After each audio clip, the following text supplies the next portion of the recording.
உங்க toilet cleaner bison toilet cleaner குவாலிட்டியை விட பெட்டர்னு நிரூபிச்சா உங்க மொத்த பணமும் ரீஃபண்ட். இப்போது 79 ரூபாயில். Merry Christmas and Happy New Year from the Chennai Silks. Let the celebrations begin. Slate today, slate tomorrow. Next phase. Next is now. யார் இந்த யாரை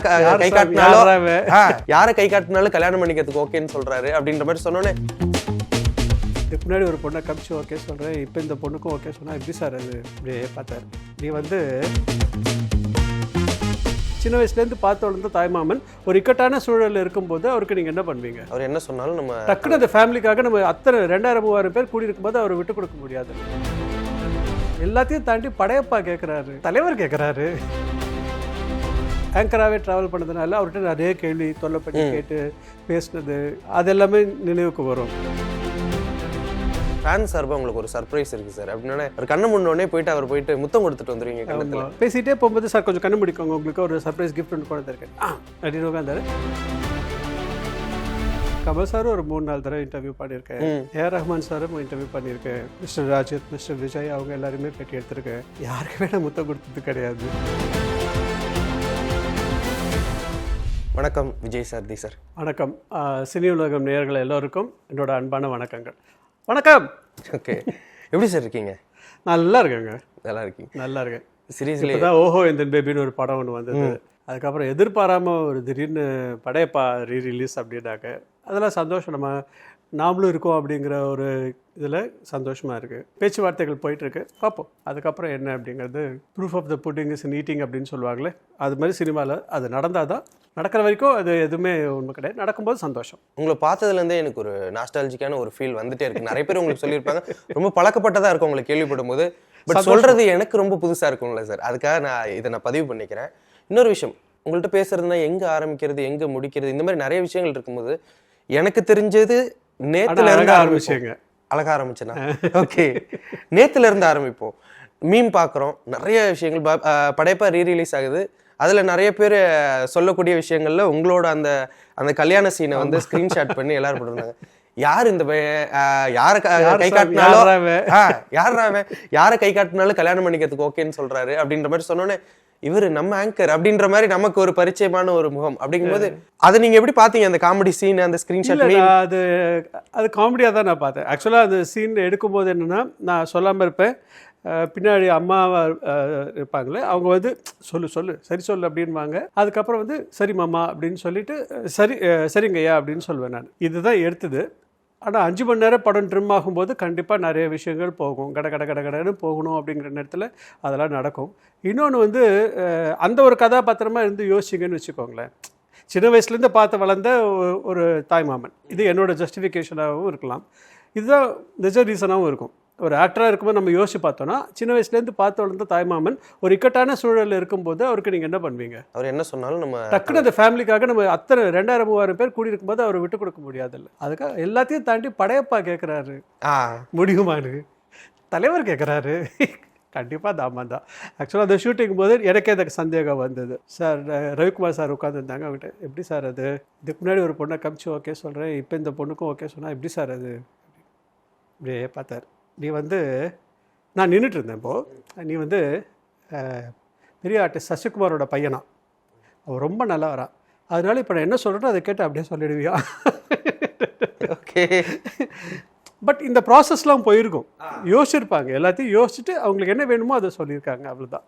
ஸோ எனக்கு தெரிஞ்ச அந்த ஃபேமிலிக்காக அந்த இடத்துல விட்டு கொடுக்காம அவன் நிற்கிறான் அப்படிங்கிற மாதிரி தான் நான் அந்த கதாபாத்திரத்தை பார்க்குறேன். But thanks to meme creators, உங்களால் நான் இன்னொரு ஜாலியாக ரவுண்ட் சுற்றிட்டு இருக்கேன். இப்போது இந்த மாதிரி படையப்பா அப்படின்னு படையப்பா ரீரிலீஸ் ஆகும்போது எங்களுக்கு ஒரு ஆடியன்ஸாக எங்களுக்கு நிறைய ஞாபகங்கள் இருக்கும். தீபாவளி டைமில் வீட்டில் உட்காந்து காலையில் உட்காந்து பார்த்துருப்போம் அப்படின்னு. பட் உங்களுக்கு நிறைய ஷூட்டிங் ஞாபகங்கள் வந்திருக்கலாம், இல்லை நீங்கள் அதை ஃபஸ்ட் டைம் பார்த்த ஒரு ஞாபகங்கள் வந்திருக்கலாம். உங்களுக்கு படையப்பானா என்ன முதல்ல ஞாபகத்துக்கு வரும்? ஆக்சுவலாக ஃபஸ்ட்டு நான் படையப்பா ஃபஸ்ட் டைம் ரிலீஸ் ஆகும்போது நான் பார்க்க முடியல, சன் டிவி ஷூட்டிங். அதுக்கப்புறம் படையப்பா விழாம்போது, வெற்றி விழாம்போது என்னால் போக முடியல. ஏற்காடில் நீங்கள் கேட்ட பாடல் ஷூட்டிங். ஸோ என்னோடய மனைவி தான் போய் சார்பாக வாங்கினாங்க. கமல் சார் அந்த அவார்டை கொடுத்து அவங்க வாங்கிட்டு வந்தாங்க. ஸோ இது மாதிரி ஒரு இதெல்லாம் ஞாபகம் வரும். மற்றபடி நான் அடிக்கடி எல்லா இடங்கள்லையும் எந்த பெட்டிக்கு போனாலும் இதை பற்றி கேட்காம இருக்க மாட்டாங்க. அது வந்து என்னென்னா சின்ன வயசுலேருந்து பார்த்துருக்க ஒரு எனக்கு ரொம்ப பிடிச்ச ஒரு நபர். அப்படி இருக்கும்போது அவர் கூட பயணிக்கிறது அண்ட் மோர் ஓவர் நான் வந்து ஆங்கராகவே ட்ராவல் பண்ணதுனால அவர்கிட்ட நிறைய கேள்வி தொல்லை பண்ணி கேட்டு பேசினது அதெல்லாமே நினைவுக்கு வரும். அந்த ஷூட்டிங்கில் அத்தனை பேர் கூப்பிடாமலே அவ்வளோ பேர் கூடுறாங்க. ஷூட்டிங் அந்த ஷெட்யூல் முடியும் போது ஏதோ ஒரு தேதி ஒரு 17ஆம் தேதின்னு வச்சுக்கோங்களேன், 17th நம்ம பேக்கப் ஆகுதில்லைங்க. இது அன்றைக்கி மார்னிங் நான் வந்துட்டு இவர் வந்து அதை போகிறாருங்க, அந்த மேலே நடந்து வராரு, காஸ்டியூமில் இருக்கார், ஃபோட்டோ எடுக்க வராங்க. அப்போ வந்து மொபைல்லாம் கிடையாது, ஸ்டில் கேமரா எடுத்து இல்லை இப்போ எடுக்கக்கூடாது, இது வந்து டைரக்டரோட ட்ரெஸ், இது இப்போ எடுக்காதீங்க, 17th அன்றைக்கி நான் காலையில் வரேன், வந்து எல்லாருக்கூடையும் ஃபோட்டோ எடுத்துக்கிறேன், அதுக்கப்புறமா நம்ம இது பண்ணிக்கலாம், அது வரைக்கும் எடுக்காதீங்க அப்படிங்கிறாரு. So he is worried about that. அவரே பேட்டியில் சொல்லியிருப்பார்ல, ஏன் வழி தனி வழிங்கிறத நான் சைலண்ட்டாக சொன்னேன், யாரும் கேட்டு அது பரவிடக்கூடாது அப்படின்னு சொல்லிட்டு அந்த இதில் சொல்லியிருப்பார். அது மாதிரி சின்ன சின்ன விஷயங்கள் கூட அதை பற்றின விஷயங்கள் எல்லாமே அவர் வந்து ஒரு ப்ரொடியூசராக, கதாசிரியராக, ஒரு நடிகராக அண்ட் டைரக்டர் மேலே எப்போவுமே மதிப்பு வச்சுருக்க ஒரு நடிகராக வந்து அவர் இதெல்லாம் நம்ம பார்க்கும்போது இல்லை இது மாதிரி தான் நம்ம கற்றுக்கணும், இந்த பாயிண்ட்ஸ்லாம் நம்ம கற்றுக்கணும் அப்படிங்கிற மாதிரி தான் தோணும். அதுக்கு அடுத்த கட்டமாக இருந்துச்சு 17th அன்றைக்கி காலையில் அந்த கிளம்புற பேக்கப் அன்றைக்கி அவங்க கூட இருக்க செக்யூரிட்டி பவுன்சர்ஸ் எல்லாம் கூப்பிட்டுட்டு இன்றைக்கி காலையில் வருவாங்க, என் ஃபேன்ஸ்லாம் வருவாங்க, அவங்க கூட நான் ஃபோட்டோ எடுத்துக்கணும், அது கன்ஃபியூஷன் வராமல் பார்த்துக்கோங்க அப்படின்னு சொன்னார். சொல்லிவிட்டு எல்லாருக்கூடையும் ஃபோட்டோ எடுத்துகிட்டு அதுக்கப்புறம் வந்தார் அப்படின்னு சொல்லி நான் முன்னாடியே கிளம்பிட்டேன் மைசூர்லேருந்து. எங்களுக்கு என்னோடய ஒர்க் அது முடிஞ்சிருச்சுன்னு அனுப்பிச்சிட்டாங்க. அனுப்பிட்டாங்கன்னு தான் சொல்லணும், கிளம்பிட்டேன்னு சொல்ல முடியாது. அதுக்கப்புறம் அவங்க வரும்போது திரும்பி இங்கே மீட் பண்ணும்போது அப்போ சொன்னாங்க, இந்த மாதிரி பண்ணார் தெரியுமா அவர் அப்படின்னு. ஓ அப்படியா, ஓகே. அதெல்லாம் சாதாரணமாகவே வந்து எப்படி இருக்காரோ அப்படி தான் இருக்கார். Apart from working with Rajini sir, நீங்கள் சொல்லியிருந்தீங்க நான் நிறையா பேட்டிகள், நிறைய கேள்விகள், தொந்தரவுகள் பண்ணியிருக்கேன். அப்படிங்கும்போது ஒரு இன்பமான தொந்தரவாக நான் ஒரு வீடியோ பார்த்தேன் சார். இது ஃபேன் சார்பாக உங்களுக்கு ஒரு சர்ப்ரைஸ் இருக்குது சார் அப்படின்னோடனே, அப்படியா என்ன கிஃப்ட் அப்படின்னோடனே, கண்ணை முடிக்கோங்க சார் அப்படின்னு சொல்லுவீங்க. அவர் கண்ணை முன்னோடனே போயிட்டு அவர் போயிட்டு முத்தம் கொடுத்துட்டு வந்துடுவீங்க கண்ணத்தில். அந்த மொமெண்ட் அது என்ன ப்ரீ பிளான்டு, என்ன அது எனக்கே ரொம்ப சர்ப்ரைஸாக இருந்தது அந்த வீடியோ நான் பார்க்கும்போது. அவரை பார்க்கும்போது என்னென்னா, தெரிலப்பா எனக்கு முத்தம் கொடுத்தாலும் கொடுத்துடும் போல இருக்குது அப்படின்ட்டு சொன்னது சப்கான்ஷியஸ் மைண்டில் அது இருந்துருக்குன்னு நினைக்கிறேன். திடீர்னு வந்து ஒரு பேசிகிட்டே போகும்போது, சார் கொஞ்சம் கண்ணு முடிக்கோங்க, உங்களுக்கு ஒரு சர்ப்ரைஸ் கிஃப்ட் ஒன்று கொண்டு வந்திருக்கேன் அப்படின்னு உட்காந்தார். டக்குனு முத்தம் கொடுத்துட்டேன். அதுக்கப்புறம் பார்த்தீங்கன்னா அவர் அவ்வளோ ரிலாக்ஸ்டாக பேசிகிட்டு இருந்தார். அதற்கு கொஞ்சம் இதாக அப்படி அப்படின்னு பேசிட்டு இருந்தால் கூட ரொம்ப ரிலாக்ஸ்டாக பேசி அதுக்கப்புறமா தான் அந்த ஒரு குட்டி கதை எங்களுக்காக சொல்ல முடியுமா அப்படின்னு ரொம்ப நேரம் ஆகுமே, பரவாயில்லையா அப்படின்னு யோசிக்கிறதெல்லாம் கூட யோசிச்சு சொல்லிட்டு இருந்தார். ஜாலியாக அட்டடிச்சிட்டு இருந்தார். உள்ளுக்குள்ளே ரொம்ப ஆழம்பெல்லாம் கேட்குறீங்க அப்படின்னு சொன்னார். அவர் ஆன்மீகத்தை பற்றி பேசும்போது ரொம்ப டீப்பெல்லாம் கேள்வி கேட்குறீங்க அப்படின்னு. ஓகே. ஸோ இது எல்லாமே என்னென்னா அந்த நேரத்தில் ஸ்பார் ஆஃப் த மொமெண்ட்டில் வரது தான். ஓகே, அது ஸ்பாட்டில் வந்தது, ஆன் ஸ்பாட்டில். ஓகே, நிறைய விஷயங்கள் இருக்கும்ல. இப்போ ஒரு பெரிய செலிபிரிட்டி, அப்போவுமே அவர் வந்து ஒரு மிகப்பெரிய ஒரு சூப்பர் ஸ்டார், ஏதாவது அன்கம்ஃபர்டபுளாக அவர் ஃபீல் பண்ணிடுவாரோ இப்படின்ற ஏதாவது ஒரு விஷயம் கூட நீங்கள் அது செகண்ட் தாட்டுக்கு உங்களுக்கு போகவே இல்லையா? இல்லை, எனக்கு எதில் இருக்க நபரை பற்றி தெரியும். நான் ஒரு 25-30 பேரை இன்டர்வியூ பண்ணியிருக்கேன். யாருக்குமே நான் முத்தம் கொடுத்தது இல்லையே. நான் வந்து கமல் சாரும் ஒரு 3-4 தடவை இன்டர்வியூ பண்ணியிருக்கேன். ஏஆர் ரஹ்மான் சாரும் இன்டர்வியூ பண்ணியிருக்கேன். மிஸ்டர் ராஜத், மிஸ்டர் விஜய், அவங்க எல்லாருமே பேட்டி எடுத்திருக்கேன். அதுக்கப்புறம் பார்த்திங்கன்னா மிஸ்ஸஸ் ஐஸ்வர்யா ரே, அவங்களையும் இன்டர்வியூ பண்ணியிருக்கேன். யாருக்குமே நான் முத்தம் கொடுத்தது கிடையாது. எனக்கு ரொம்ப பிடிச்சது அவர் முன்னாடி நான் ஒரு சின்ன குழந்தை மாதிரி தான் உட்காந்துருந்தேன். ஏன்னா இப்போ நீங்கள் சொன்னீங்களா நாஸ்டாலஜியாவாக இருக்குது அப்படின்னு சொன்னீங்களா, எனக்கு அவரை பார்க்கும்போது அவ்வளோ நாஸ்டாலஜிக் மெமரிஸ். முரட்டுக்காலை தேட்டரில் போய் பார்த்தது, முரட்டுக்காலையில் அந்த ட்ரெயின் சீனுக்கு அவ்வளோ ஒரு பில்டப் கொடுத்து எல்லோரும் பண்ணது. அந்த ட்ரெயினில் வந்து அப்புறம் ஆக்சுவலாக தென்காசி பக்கத்தில் அந்த எஸ் பெண்ட் ஒன்று இருக்கும், ஒரு பிரிட்ஜு கூட இப்படி கீழே சுற்றி, அந்த எஸ் பெண்ட் ட்ரெயின் வர அந்த பாலமே இந்த படத்துக்கு அப்புறம், இந்த ஃபைட்டுக்கு அப்புறம் இன்னும் கொஞ்சம் ஃபேமஸ் ஆகிடுச்சு. ஸோ அதை மாதிரி சினிமாக்குன்னே அந்த மாதிரி சில இடங்கள்லாம் வந்து ஃபேமஸ் ஆகுதுன்னு இருக்கும். அப்படி அது வந்தது. யார்கிட்டயுமே எனக்கு அப்படி தோணலை. இவர்கிட்ட போகும்போதில் நம்ம நான் ஒரு ட்ராயர் போட்டுட்டு அவரை பார்க்குற சின்ன பையன் மாதிரி தான் பார்த்துட்டு இருந்தேன் நான். எனக்கு அப்படி தான் தோணுச்சு. ஓகே. ஸோ அதனால வந்து இல்லை, அவங்க தப்பாக எடுத்துக்க மாட்டாங்கன்னு தெரியும். சார் இப்போது ஒரு டேரக்டர், அதுக்கு தான் ஒரு கண்ணம்பூட சொல்லிட்டேன் நான். ஓகே சார், இப்போ ஒரு டேரக்டராக இருக்கட்டும், ஒரு ஆக்டராக இருக்கட்டும், ஒரு ஆக்ட்ரஸ், எல்லாரையுமே ஒரு விதமான ஒரு கம்பேர் பண்ணும். எப்படின்னா இந்த ஆக்டர், இந்த டேரக்டர், இந்த ஆக்ட்ரஸ் தான் இந்த மாதிரி பெரிய ஸ்டார்ஸோடலாம் ஒர்க் பண்ணியிருக்காங்க அப்படின்னு சொல்லிட்டு நம்ம பண்ணுவோம். இவர் ரஜினி கூட ஒர்க் பண்ணிட்டாரு, Kamal sir, Vijay sir, Ajith sir அப்படின்னு எல்லாத்தையும் நம்ம சொல்லுவோம்ல. அது மாதிரி ஒரு ஆங்கரில் எனக்கு தெரிஞ்சு the top most actor and ஆக்ட்ரஸை இன்டர்வியூ எடுத்த ஒரே நபர் நீங்கள் தான். எனக்கு இப்போது Rajini sir, Kamal sir, Ajith sir, Vijay sir எல்லாத்தையுமே எடுத்த ஆள் வேறு யாருமே இல்லை, நீங்கள் தான் பண்ணியிருக்கீங்க. அப்படிங்கும்போது அதை நீங்க எப்படி உங்களுக்கு ஃபீல் பண்ணிப்பீங்க ஆஸ் அ விஜய் சாரதியா? அது உங்களுக்கு எந்த அளவுக்கு ப்ரௌடா இருக்கும் அந்த ஒரு மொமெண்ட்? இப்போ நீங்கள் சொல்கிற வரைக்கும் எனக்கு அதை நான் ரியலைஸ் பண்ணல. ஓகே. நம்ம பண்ணது இப்போ நீங்கள் சொல்லும்போது தான் ஆமாம்ல அப்படின்னு தோணுது. அது வரைக்கும் நம்ம ஒர்க் இது பண்ணுறோம், இது எப்படி பண்ண போகிறோம் அப்படிங்கிற ஒரு இதில் தான் ஓடிட்டு இருந்தது. ஓகே. அண்ட் அதை பண்ணும்போது எனக்கு தெரிஞ்சு நிறைய பேர் வந்து விஜயசாரதி வந்தால் கம்ஃபர்டபுளாக இருக்கும் அப்படின்னு சொன்னவங்களாம் இருக்காங்க. நான் தான் நிறைய சொல்லியிருப்பேன், குரல் வந்து சாஃப்டான குரல் ஒன்று, சிரிச்சிட்டே தான் பேசுவேன், சிரிச்சிட்டே வந்து ஸ்ட்ராங்கான கேள்விகள்லாம் கேட்பேன் நான். ஸோ அந்த வகையில் எனக்கு D40 ஈவெண்ட் ஒன்று நடந்தது, டைரக்டர்ஸ் யூனியனோட 40th இயர் ஆனிவர்சரி. அது D14 போட்டிங்கனாலே உங்களுக்கு யூடியூப்பில் எக்கச்சக்கமாக இருக்கும். அதில் எல்லாருமே அங்கே வந்து வழக்கமாக ஒரு ஈவெண்ட் அப்படின்னாலே எனக்கு நட்சத்திரக்கலை விழா அப்படின்னா என்ன இருக்கும், எல்லா ஸ்டார்ஸும் மோஸ்ட்லி வந்திருப்பாங்க.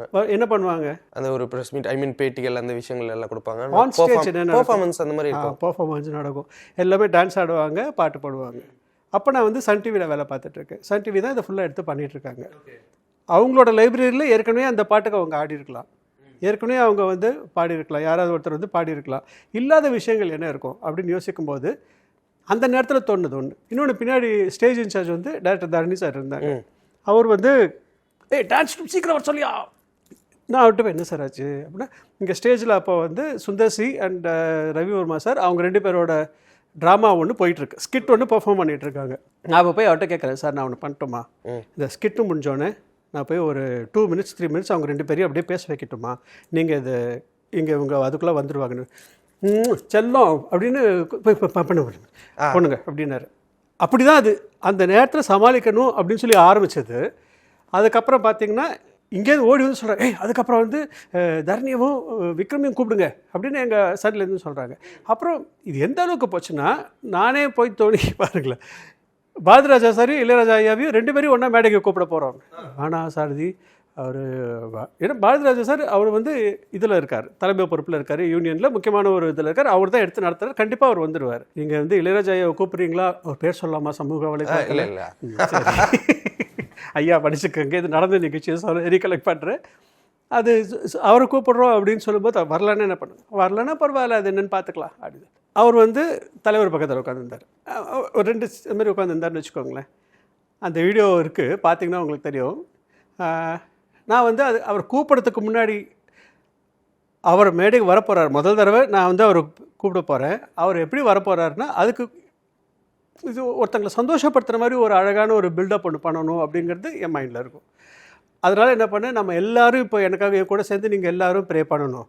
ஏன்னா நான் இப்போ ஒரு மிகப்பெரிய நபரை கூப்பிட போகிறேன், அவர் வந்தால் எனக்கு ரொம்ப சந்தோஷமாக இருக்கும், அவர் வரணும் அப்படின்னு நான் என்னோடய இஷ்டப்பட்ட தெய்வத்தை வேண்டிக்கிறேன், நீங்கள் எல்லோரும் வேண்டிக்கோங்க. அந்த அன்போடு இப்போ நான் வந்து இசைஞானி திரு இளையராஜா அவர்களை அன்போடு மேடைக்கு அழைக்கிறேன் அப்படின்னோடனே அத்தனை பேர் ஓடு கைத்தட்டுறாங்க, கைத்தட்டுங்க அப்படின்னு சொல்லி நானே எல்லோரையும் உஸ்பத்தி விட்டேன். கைத்தட்டுறாங்க, எல்லாம் பண்ணுறாங்க அப்படின்னு சொல்லும்போது வராமல் இருக்க முடியாதுல்ல, இங்கே அப்படின்ட்டார் தலைவரும். வேறு வழி, அவங்க 2 பேர் வந்து பேசுறது ஒரு 15 நிமிஷம் பேசியிருப்பாங்க. அந்த கண்டென்ட் இன்றைக்கி நீங்கள் எங்கே பண்ணாலும் கிடைக்காது, பிளான் பண்ணி பண்ணணும்னு நினச்சா கூட கிடைக்காது. ஸோ இது எல்லாமே ஸ்பர் ஆஃப் த மொமெண்ட்டில் வருது. அந்த சுச்சுவேஷனை நம்ம ஹேண்டில் பண்ணுறது எப்படி, அந்த ஈவெண்ட்டை ஒரு 5 மணிக்கு ஆரம்பித்து முடியும் போது நைட் 2 மணி முடிஞ்சு கான்சர்ட்டில் போய் உட்காந்துருக்கோம். அந்த உட்காந்து அப்படியே எல்லாம் முடிச்சுட்டு போய் உட்காரேன், பொத்துன்னு முதுகில் ஒரு அடி. பார்த்தா தரணி சார், விஜய் சாரதி கலக்கிட்டையா, இன்னைக்கு நீ தான் ஹீரோ அப்படின்னாரு. சார் இல்லை நிஜமாவே அந்த நேரத்தில் மட்டும் நீ வந்து ஐடியா கொடுக்கலன்னா, அதுதான் வந்து நடுவில் இவர் வரைக்கும் போச்சு.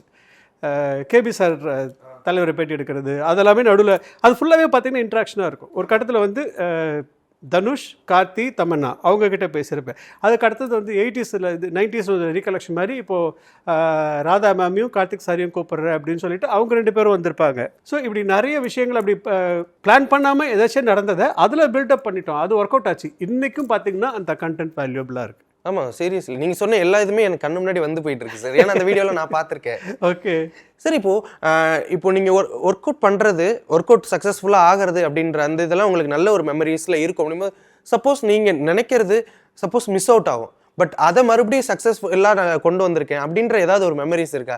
உதாரணத்துக்கு ஏதாவது ஒரு ஆடியோ லான்ச் அந்த மாதிரி ஏதாவது மாதிரி இது வரைக்கும் அது மாதிரி ஆனதில்லை. நடுவில் இடையில என்ன ஆச்சுன்னா, நான் வந்து ஜி தமிழ் இருக்கு இல்லையா, அதை லான்ச் டைமில் நான் அங்கே வந்து ஏவிபியாக போய் ஜாயின் பண்ணேன் ப்ரோக்ராம்ஸ்க்கு. அந்த கேப்பில் நிறைய பேர் இங்கே பண்ணிகிட்டு இருக்கும்போது நான் ஒரு சூழலில் நான் ஜீலேருந்து வரேன் சன்லேருந்து என்னை கூப்பிட்றாங்க. அப்போ சார் கால் பண்ணுறாரு, சார்தி நீ வந்து திரும்ப நமக்கு ஆங்கர் பண்ண ஒத்துப்பியா? பண்ணலாமே சார். இல்லை, சன் பிக்சர்ஸ் வந்து நிறைய மூவிஸ்லாம் பண்ணிகிட்ருக்கோம், அதுக்கு ஆடியோ லான்ச்சுக்கெலாம் பண்ண முடியுமா? Okay sir. சிங்கம் ஆடியோ லான்ச்சில் திரும்பி நான் சன் டிவியில் உள்ளர வரேன். அதுலேருந்து ஃபுல்லாக திரும்பி ஆரம்பிக்குது. ஓகே. என்னென்னா அப்போது தேவர் லுக்கிங் ஃபார் அ பர்சன். இது மாதிரி ஒன்று, இது இப்போ நான் சொன்னேன்னா இது திமிரா சொல்கிறான், அதான் பேசுகிறேன் இதாக பேசுகிறேன் அப்படின்னு. அந்த நேரத்தில் இது மாதிரி ஒரு நிகழ்ச்சியை எடுத்து நடத்துறதுக்கு ஒருத்தர் வேணும் அப்படின்னு சொல்லி தேடிட்டு இருந்தேன். மிஸ் பண்ணிட்டு இருந்தாங்க அப்படிங்கிறது தான் உண்மை. ஓகே. எனக்கு அது சந்தோஷம். சரி, நம்ம பண்ணிட்டு வந்த வேலையை நமக்கு அப்புறம் அந்த மாதிரி யாரும் செய்யலை, திரும்பி அவன் வேணும் அப்படின்னு நினச்சிருக்காங்கல்ல, அப்போ நான் என் வேலையை ஒழுங்காக தான் செஞ்சுருக்கேன் அப்படிங்கிறது தான். அதனால் எனக்கு வந்து எங்கேயுமே அந்த வருத்தங்கள் அப்படிங்கிறது இருந்தது கிடையாது. எப்போவுமே நான் பண்ணுற வேலையை க்ளீனாக பண்ணிட்டு போயிடுவேன் சார். அதுக்கு பிஹைண்ட்ல இப்போ உங்களை பேட்டி எடுக்கணும்னு சொன்னாங்கன்னா நான் உங்களை பேட்டி எடுப்பேன். Okay sir, that's the spirit. அதாவது ஒரு கான்ஃபிடென்ட் அந்த ஒரு விஷயம் இருக்குல்ல சார், நீங்கள் ஆங்கரிங் பண்ணிருக்கீங்க, ஷோஸ் பண்ணிருக்கும் போது படங்களுக்கான அப்ரோச்சஸ் அது எப்போ வர ஸ்டார்ட் ஆச்சு, எந்த டைமில்? அதாங்க என்னென்னா, நான் பாட்டு டைரக்டர்ஸ் கிட்டக்க எந்த எதிர்பார்ப்பும் இல்லாமல் கேள்வி கேட்டுடுவேன். லைக் என்ன சொல்ல வருது, இது சரி இல்லை இது தப்பு அப்படின்னா நேரடியாக கேட்டுடுவேன். அதுக்கப்புறம் அவங்ககிட்ட போய் எனக்கு உங்கள் படத்தில் நடிக்கணும்னு சான்ஸ் கொடுங்கன்னு கேட்க முடியாது. அப்போது என்ன ஆகும், ஒன்று நான் இதில் வந்து அவங்களுக்கு பிடிச்ச மாதிரி நான் நடந்துக்கணும், இல்லையா மக்கள் மனசில் இருக்க கேள்விகளை கேட்குற மாதிரி ஒரு நடுநிலை ஒரு ஆங்கராக நான் அப்போ இருந்துக்கணும். அப்போ நான் வந்து உண்மையிலே சொல்கிறேங்க, நடுநிலையாக தான் இருந்து, அதாவது மக்கள் மனசில் ஒரு 10 கேள்விகள் இருக்குன்னா ஒரு 5 கேள்வியாவது அதுலேருந்து கேட்கணும் அப்படின்னு ஆசைப்பட்டு நான் கேட்பேன் நான். அப்போ என்ன ஆகும் தான், அப்போ தான் டிவி முன்னாடி உட்காந்துருங்க, என்ன நான் நினச்சதை கேட்டேன் பார், அப்போ எனக்கும் அவங்களுக்கும் ஒரு கனெக்ட் ஒன்று வரும். அதுக்கப்புறம் நான் வேறு எந்த இன்டர்வியூ பண்ணாலும் அவங்க அதை பார்ப்பாங்க இல்லையா. அப்போ நான் இல்லைன்னு வச்சுக்கோங்களேன், இவன் ஜால்ரா அடிக்கிறான் அப்படின்னு ஒரே வார்த்தையில் சொல்லிட்டு போயிடுவாங்க. அதுக்கப்புறம் என்னை பார்த்தாலே இவனா வரவங்களுக்கு ஜால்ரா அடிச்சிட்டு இருப்பான், முடிஞ்சு போச்சு.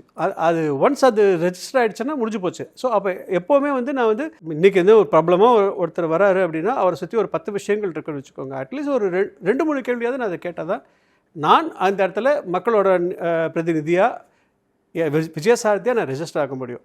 ஸோ அதுக்கு பண்ணிட்டு கேட்கறதுனால என்ன ஆகுன்னா, நிறைய பேர்கிட்ட போய் திரும்பி போய் நம்ம அப்ரோச் பண்ண முடியாது. நான் நம்பர் கூட வாங்க மாட்டேங்க, அவங்க நம்பர் கொடுங்க அப்படின்னு வாங்க மாட்டேன்.